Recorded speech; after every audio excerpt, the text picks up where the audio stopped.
Morning guys, ito naglalakad ako, hanapin ko yung yung sasakyan ko papuntang bus na sasakyan ko papuntang hospital. Pero kakain muna ako. Nakalayo na ako sa aking building, sa aking amo sa bahay. Tulog pa yung amo ko. Pero nag-usap na kami kagabi na pwede na daw akong lumabas ngayon Sabado. Day off ko sana, kaso Sunday kasi yung pinaalam ko sa kanya na mag-day off ako, pero pinalabas pa rin ako ng Sabado para magpa-check up. Kasi nga 1 week na yung bukol dito sa tiyan ko, na dito sa malapit sa malaglag na guys. Yung baon ko, yung inumin ko. So hanap ako ng doon ako sa malapit sa bus para kakain. Wait muna, wait. Paano patayin? I-pause ko muna. Kakain ako doon bago ako sasakay ng ng bus. Kasi yung bukol ko na ito matagal na. Ngayon lang kasi sumakit, ngayon lang nagkanana. Kaya kailangan kong ipa-opera. Kahapon kaka-register namin dito sa health center nila na malapit. Kasi nga pala nalaman ko tung sa mga kasama ko, ng amo ko, nagtataka siya, hindi niya alam kung anong gagawin namin. Kaya nagtanong-tanong siya sa agency niya, sa agent niya din dito. May agent din ako dito, magkaiba sila. Ewan ko lang kung pares sila ng, pero dito ako kinuha. Yung main niya doon ako dinala noon ni amo ko. Doon ang main ko, malayo sa Kuntong. Ay, Kuntong ba yun? Ngayon, sabi niya, tanong mo din sa agent mo, di ba kaiba kami? Eh, hindi niya maantay kasi mali niya rin. Hindi niya ako ni-register ng insurance ko bago ako mag-start magtrabaho sa kanya. 1 year and 5 months na ako sa kanya. Kaya hindi niya lang sinasabi sa akin, pero nasasabi yung mga kasama kong matagal na dito, na ilang years na sila dito, na kailangan dapat nung bago ako kinuha, dapat bago ako mag-start magtrabaho, basta kung kinuha na ako sa agency, dapat pre-assess niya na dapat agad yung insurance ko. Kaya ngayon hindi na niya ako samahan siguro. Pa-assess niya muna yon, tapos sabi ko mag-walk-in ako. Kailangan mo mag-walk-in, pero kailangan mo munang mag-register, sabi niya, para makapag online appointment. Yun. Pero sabi ng agent niya daw, i-try ko din daw na dito muna ako kakain dyan. I-try ko rin daw mag-walk-in ngayon, Sabado. So makikita mo dito yung pinag-register namin na may dinownload kaming apps na sabi nila, tama yung mga sinabi din ng mga kaibigan ko na may apps na doon ka magre-register. Tapos pinadownload kami dito ng apps, doon ako nag-register. Kaya tapos na kami nag-register kahapon, umuwi na kami, tapos nag-usap na kami ng amo ko. Sinabi niya ako na try ko din daw mag-walk-in, yun daw sabi ng, kasi pag kasi appointment muna yung mga inuuna nila. Kaso makikita mo dito sa apps, may ipinasa sa link pala nung agency niya. Yun, ang i-open ko yung link dito sa inside sa Colon, dito lang malapit sa amin, mga hospital dito malapit sa amin, dito sa mismong inside the Colon City kasi ako, Colon Bay. So may mga oras kasi doon na kailangan mo mag-antay na bago sila mag-open. Saka yun, may 7 hours kasi gabi nga kanina, may 3 hours ngayon. Yun ang pinaka-short. 5 hospital yun yung magkakalapit na nakita ko sa tapos yun, ang pinaka 7 hours, 6 hours, may mga ganun bago sila mag-open. Ngayon 3 hours yung pinaka-short, yung Queen Elizabeth. Pero ang gusto ko sana puntahan yung Wangkwa Hospital. Kwawan Hospital, basta ganun. Queen Elizabeth naman yung 3 hours bago mag-open. So yun ang pupuntahan ko kasi sabi ni amo yung pinaka shortest na time na bago siya mag-open, mag-antay bago mag-open, yun ang pupuntahan mo sabi niya. Kaya tinignan ko Queen Elizabeth Hospital. Kaya dapat yung bus na gusto ko na puntahan noon na target ko na mag-walk-in doon sana sa ano ba yun? Sa St. Street Argel Hospital no, doon, pero sinabi niya wag sabi niya. O yun, pinasahan ako ng mga ganon link, tapos yun makikita ko yun 3 hours. May United Christian Hospital pa nga pero 7 hours yun. So yun, kung Elizabeth 3 hours yun bago mag-open. So pupuntahan ko ngayon, isang oras na ako sa bahay. Ay, 2 oras na kasi kanina pa ako gising, madaling araw. Pero nagtatae kasi ako, 3 beses ako babalik, naiyapang ako babalik-balik sa CR kasi maririnig nila yung pagpa-flash ko. O baka anong nangyayari na sa akin. Buti na nailabas ko na lahat. Ngayon, parang hindi ko maintindihan yung ano ko kanina kasi sumasakit yung tiyan ko na natatae. Yun, ngayon kakain pala ako guys. Yan. Yung bata, bakit ka aalis? Sabi, nagpaalam ako kasi gising na yung bata nasa sala. Kaya wag kang aalis, sabi niya. Alam ng mama mo, nag-usap na kami kagabi, tapos parang nagalit na siya, tapos ginanon pa niya yung lamesa.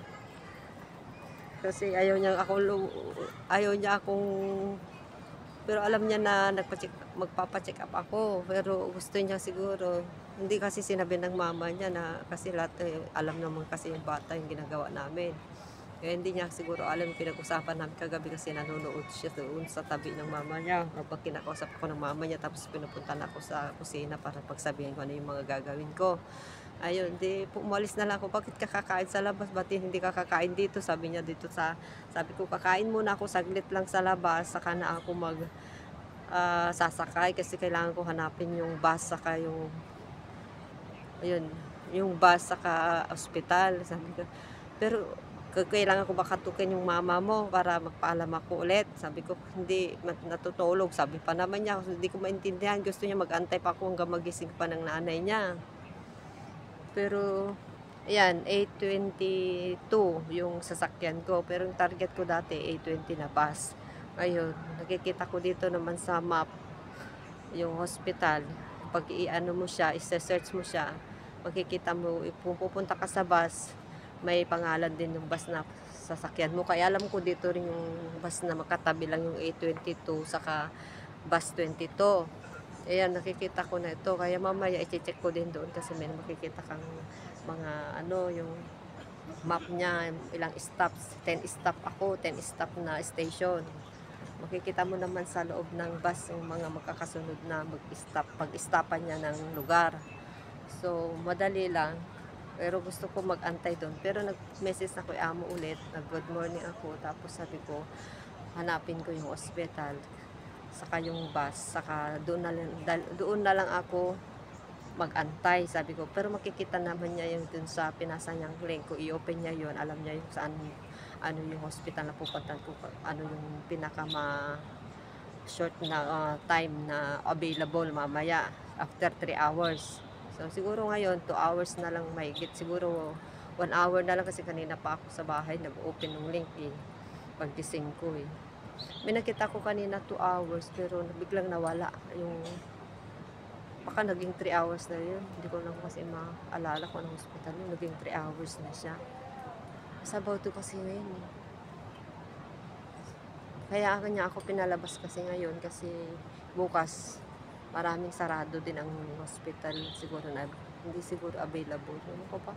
Saka yung amo ko kasi pauwi sila sa lugar nila. Kasi hindi daw siya babalik agad next week kasi may trabaho siya over weekend. Sabi niya hindi daw siya makabalik ng bukas kung uuwi sila ngayon. Kaya pinamadali na ako ngayon. So yan lang guys ang aking maisi-share. 3 minutes. 9 minutes na pala tong ano ko. Kakain na ako guys. So, ang gulo ko, sana naintindihan nyo kung ano yung ibig kong iparating sa inyo. Hindi na ako nakapag-live sa ano ko. Kasi mamadali na ako. So, papaalam na ako ngayon guys. Thank you. ganito pala yung ano, first time na ganito pala yung first time na magpa hospital, magpa-check up dito sa Hong Kong ng mga OFW. Kaya itatry ko rin para alam ko na next time paano yung processing niya. Sa mga first timer dito din, dati takot din ako magsabi sa amo ko, pero ngayon din ako takot magsabi kasi yung nararamdaman ko, mas lalo ako mapapahirapan pag mapapagastos kapag antayin ko pa na makauwi ako sa Pilipinas, tapos gagastos pa ako doon. Dito, gagamitin ko na yung insurance ko para makalibre. Saka mabilis lang daw sila mag-opera dito. Sabi ng kasama ko na matagal na dito, mabilis lang sila dito. Maliit pa lang yan, nasa yung malaki. Saglitan nila yan. Sabi ng ate, pag pupunta ako bukas sa hospital, operan ba agad ako? Sabi ko, o schedule muna. Baka operahan nila agad yan kasi magagaling daw sila dito. Sana nga maopera na. Kaya ako nagbaon ng maraming gamit. Kumpleto ako. Mga napkin. May isang panty na may mga panty shield. Saka sombrero ko. Saka isang yung towel. Saka yung long sleeve ko na kung matulog ako doon. May pang ako, kumot sa mukha ko.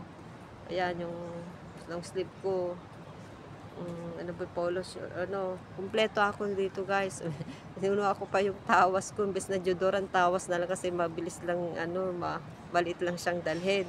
Baka maligo ako doon. Tapos nagbaon ako ng isang blouse.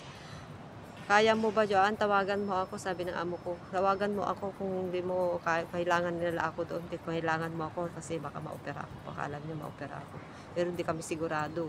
Sabi ko, siguro i-check up muna ako ng mga blood type ko. Ay, mga blood. Oo, ano yung mga blood type ko. Kaya blood test pala. Siguro kunin muna nila yung ko. I-check up lang muna ako. Baka i-schedule ako ng kailan ako mag-opera. Tapos ma-opera, tapos babalik. Ganun na lang ako kagabi. Pero baka alam niya siguro.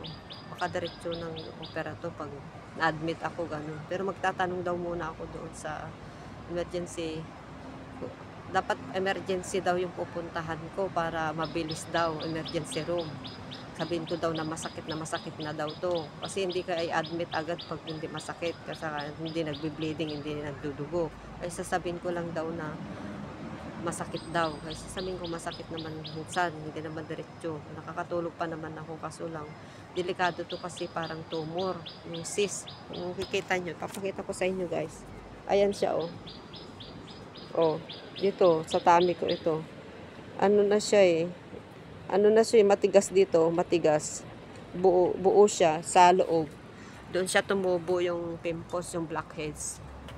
Yung may nana dati kasi ito, may nana na parang paste na pinipisil ko dati, pinapalabas ko yung nana niya. Ay, hindi lumabas. Ito pala yung sa kilikili ko dati, yung lumabas. Parang siyang paste, pero hindi naman siya tumigas. Wala lang tumubo kasi pinapalabas ko. Ito kasi hindi nakalabas na yung nana, tumigas tapos nalamanan niya. Yung nakalaman, sinagi niya yung laman, kaya yun. Tumigas na. Kailangan ma-opera to. Cyst na to Sabi nila mga kasama ko sa school. So, bye-bye na guys. I-share ko lang to. Para may upload ko rin dun sa video ko para mapanood ko din tong sarili video pag maalala ko, may ko para may share ko din sa inyo para alam nyo kung ano yung gagawin nyo pag nandito kayo sa abroad, sa Hong Kong. Huwag kayo matakot magsabi sa amo. Kasi dati kasi nagkaubo ako, di man ako pinansin ng amo ko na sabihan na magpa-check up ako. Kaya ngayon, pag hindi niya niasikaso daw yung pag may magastos daw ako. Pero sabi niya kagabi, pag makagastos daw ako ngayon, ibabalik niya daw yung pera ko. Kaya ako daw muna magbayad kung may gagastos. May gagastusin talaga ako, yung magbabayad talaga ako ng 180. Pero ewan ko lang kung may dagdag pa yan na babayaran ko. So, kaya dinala ko pa rin yung mga pera ko. Buti na lang kakasahod ko kahapon. Hindi pa ako nakapagpadala ng mga iba pang kailangan nila sa bahay. Sabi ko mamaya na. Kasi kailangan kong pumunta sa ospital. Sabi ko, So, babayaran ko daw muna. Sana maliit lang yung babayaran ko maliban sa 180 na registration fee. Pero to refund yun. I-refund din na amo yan sa government nila. Sa insurance ko. Sa insurance ng helper niya, ma-refund niya yan. Pero kung hindi niya pa naasikaso yan, agad-agad, matagal pa yan ma-refund niya. So, babay na muna guys. Hindi niya na-renew. Dapat na-renew yan yearly. Kaya nung last year, ngayon niya palang i-renew. Baka siguro, sabi ng mga kaibigan ko, sa kakuriputan niya daw, magmemelta daw siya kasi bakit hindi niya daw ako renew, 1 year na ako mahigit dito. Kaya ewan ko lang kung ma-refund niya ngayon yan, na hindi pa na-eskaso, baka pagalitan pa daw siya kasi ni-register yung hindi niya daw ni-register yung insurance ko kasi 1 year na ako dapat i-renew na ngayon yan eh. Hindi niya ni-renew pa kasi hindi pa ako nagsabi, wala pa akong insurance sa kanya. Sabi ng mga kaibigan ko, wala siyang ma-refund sa kakuriputan niya, sabi nila. Magkapagalitan pa yan kasi makasuhan pa yan pag may mangyari sa'yo, ganyan. Kasi hindi niya inasikaso yung insurance mo, magbabayad siya. Kaya yun, pinabayad. Hindi, wala man lang siya binigay sa akin kagabi, pero okay lang yun. Kasi naintindihan ko naman siya, nabigla siya, nagulat. Di niya alam kasi first timer niya kumuha ng, ng katulong. Kaya alam na niya next time. Kasi nung napansin ko kasi na hirap na siyang magsabi na magpa-check ako nung maibo ako ilang buwan ako nagkaubo noon nung taglamig dito bago taglamig. 3 buwan yata ako nagkaubo. Hindi man niya ako binigyan ng gamot ko. Hindi man niya sinabi na magpa-check up ka. Ayun. Ako na lang bumibili ng gamot ko dyan sa pharmacy. Nagtanong-tanong na lang ako dyan sa pharmacy. Yun. Makabili ako ng $50 na isang banig. Yun. Inubos ko pero hindi pa rin ako gumaling. Din ako ng lemon saka lemon juice sa kaluya. Yun. Gumaling na ako. So ngayon alam ko na kaya ko na magastos kasi mahal yung pera dito, $. Kaya sinabi ko na kasi lalo na to operation ng kailangan nito, malaking pera to pag sa Pinas. So babay na guys, napadami na ang aking mag-share na lang ako ulit sa susunod. So babay na.